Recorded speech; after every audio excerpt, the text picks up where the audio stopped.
ہمیشہ، اور جو بھی اسباق پڑھائے جاتے چاہے نثر ہو یا نظم ہو، جی جی، میں نے ہمیشہ 2-3 رنگوں کے پین لے کر وہ ہمیشہ اس میں لکھتا رہا. تو اور دوست یہ کہتے تھے کہ بھی اتنا جنون زبان کے لیے بیکار ہے. تو میں آج آپ کے ساتھ گفتگو میں بیٹھے ہوئے یہاں یہ محسوس کر رہا ہوں کہ وہ جنون تھا، it is well paid off to me. جی جی، ماشاءاللہ. جی جی، وہ جنون جو تھا وہ رنگ لایا، اور جو کچھ بھی ایک میری پہچان رہی ہے، میں مختلف حیثیتوں سے جیتا رہا ہوں، جی جی، مگر اردو کے حوالے ہی سے جو شناخت ملی ہے، میں سمجھتا ہوں کہ زبان کے تعلق سے جو والہانہ لگاؤ تھا اسی کی وجہ سے ایسا وہ کام ہوا. اچھا یہ بتائیے کہ قلم سے رشتہ کب اور کیسے قائم ہوا؟ لکھنا کب شروع کیا آپ نے؟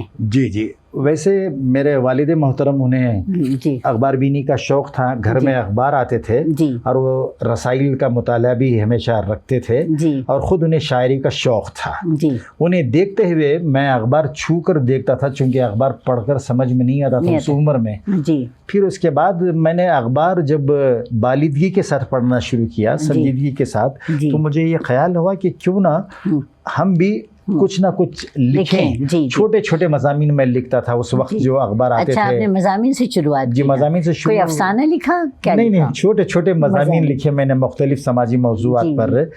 ایک آزاد اخبار آیا کرتا تھا، پھر اس کے بعد ایک اخبار پاسبان اور روزنامہ سالار بھی تھا. جی، تو میں اس میں چھوٹی سی اگر میری تحریر اگر پبلش ہو جاتی تو میں بہت خوش ہو جاتا. خوشی کا احساس دن تو کیا کہیں آپ، مہینے میں اس میں سرشار رہتا. اچھا جی. تو پھر اس کے بعد لکھتے لکھتے جب مجھے حوصلہ افزائی ملی اور کالج میں مضمون نویسی کے جو پروگرام ہوتے تھے اس میں بھی حصہ لیا کرتا تھا، انعامات ملتے تھے. جی، اور چونکہ جس شہر سے میں آتا ہوں وہاں اردو کے حوالے سے جو روایت تھی وہ بڑی تابند روایت تھی. جی جی، اور اردو کا جو کولار سے کالج میں جو جشن منایا جاتا وہ عید کا سما رکھتا تھا. جس طرح عید کے لیے نئے کپڑے سلوائے جاتے ہیں، وہ پروگرام کے لیے بھی کپڑے خاص طور سے نئے سلوائے جاتے تھے. آپ کہنا چاہتے ہیں جشن اردو کے لیے؟ جشن اردو کے لیے. تو ایسی وراثت کا مجھ میں وہ اثر رہا، اور والد محترم نے بھی مجھے بہت زیادہ ترغیب دلائی، اور میں لکھنے کا وہ سلسلہ میں نے شروع کیا. پھر اس کے بعد میں پوسٹ گریجویشن کرنے کے لیے بنگلور یونیورسٹی آیا. معاشیات میں میں نے جب پوسٹ گریجویشن کیا تو اس دوران بھی مجھے اخبارات کا مطالعہ مسلسل، نہ صرف اپنی ریاست کے اخبارات بلکہ ملک بھر کے اخبارات بھی خرید کر پڑھنے کا شوق پیدا ہو گیا. جیسے ہی میں نے فراغت حاصل کی پوسٹ گریجویشن سے، اس سے پہلے کہ میں ملازمت میں بھی جوائن کرتا تو میں نے باقاعدہ سالار کو لکھنا شروع کیا. خاص طور سے مجھے بتائیے کہ پوسٹ گریجویشن کے بعد آپ کا تدریس کا سلسلہ بھی شروع ہوا. جی، تو وہ کب ہوا، کس طرح سے ہوا؟ جیسے ہی تقریباً 2-3 مہینے گزرے ہوں گے مجھے عارضی طور پر ایک ٹیچنگ اسائنمنٹ ملا کہ میں، اتفاق دیکھیے گا کہ جو سبجیکٹ میں نے پڑھے تھے ڈگری میں وہی سبجیکٹ اس وقت بھی بنگلور یونیورسٹی کے سلیبس میں شامل تھے. تو اس طرح سے وہ سلسلہ شروع ہو گیا. پھر اس کے بعد سرکاری ملازمت میں نے جوائن کر لی، مختلف سرکاری کالجوں میں پڑھاتا رہا. ملازمت کے دوران ہی میرے اندر ہمیشہ یہ خیال رہا ہے کہ جو میرے احساسات ہیں، جو مشاہدات ہیں، ہو سکتا ہے اس وقت کے مشاہدات اس قدر تو میں وہیں پر آ رہی تھی کہ آپ یہ بتائیے کہ آپ بحیثیت جو ہے استاد جو ہے آپ کا پیشہ رہا ہے، تو استادی کے ساتھ ساتھ تدریس کے ساتھ ساتھ آپ نے جو ہے صحافت اور کالم نگاری میں آپ کب شامل ہوئے؟ جی، یہ بیک وقت ایسا ہی ہو گیا. جی، جب سرکاری ملازمت ایک ہی ساتھ ہو گیا سرکاری ملازمت کا آغاز ہوا. اسی دوران اخبارات سے بھی وابستگی ہو گئی. میں سالار کے لیے مستقل لکھنے والوں میں شمار کیا جانے لگا. اور یہاں اس وقت جو روزنامہ سالار میں ایڈیٹرز ہوا کرتے تھے، راز امتیاز صاحب اپنے آپ میں لیجنڈ تھے، ضیاء میر صاحب، میر بدرالدین علی جو بعد میں سالار کے مدیر بنے، اور سید عسکر رضا واسطی صاحب. تو واسطی صاحب نے مجھے ثقافت کے موضوعات جو ہیں، چاہے وہ آرٹ، کلچر، میوزک، فلم کے بارے میں بھی لکھنے میں بھی انہوں نے مجھے بہت حوصلہ افزائی میری فرمائی. تو میں میم الف شاہد کے قلمی نام سے بھی میں لکھتا تھا. زیادہ تر میم الف شاہد کے نام سے فلمی مضامین، فلمی تبصرے اور موسیقی کے حوالے سے تبصرے وغیرہ وغیرہ وہ کیا کرتا تھا. اور مختلف موضوعات پر لکھنا